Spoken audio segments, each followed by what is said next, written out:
For the next few minutes, you will act as one of your colleagues in need of your container. There are two ways for your colleagues to inherit your work. First, they can inherit the entire container and its contents. This can be done from the Tools menu or the Container Scene Explorer.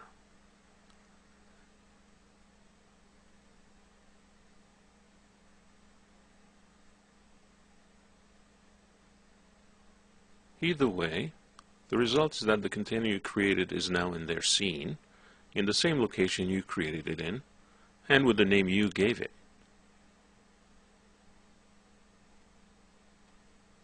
Another method is to manually create a container and then use the inherit content method.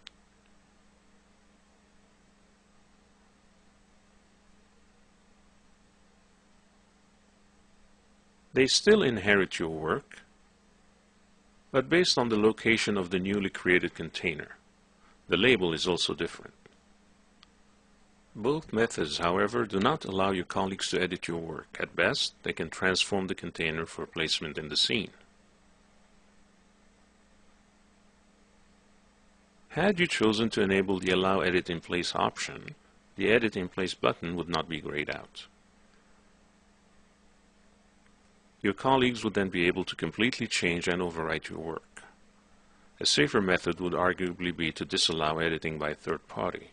If your colleagues still need to make changes, perhaps by turning the one-door 12-inch cabinet into a two-door 24-inch cabinet, here's what they can do. Using the Merge Source Definition button, the colleague has now effectively created a local duplicate of your container contents. At this point, this open container has lost its link to your original. The colleague can now make the necessary changes to turn this 12-inch cabinet into a 24-inch cabinet.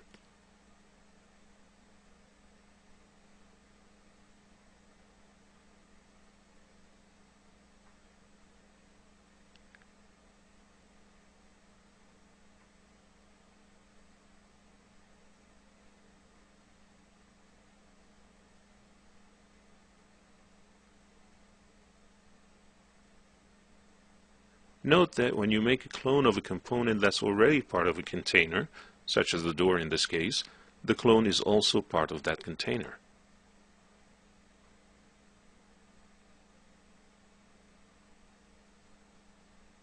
Rename the container helper Cont Locab 24i.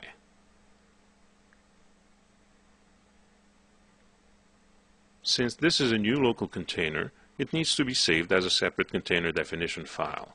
If you forget to do so and try to close the container, you will be prompted to give it a name. In a collaborative environment, container files, .maxc files, should be placed on the server where everyone can benefit from them. To create duplicates, multiple 12-inch cabinets, you can manually add more containers and inherit their contents, or simply clone the existing containers. Even used as a copy, cloned containers will follow the container definition file, as defined by the last person to save the container.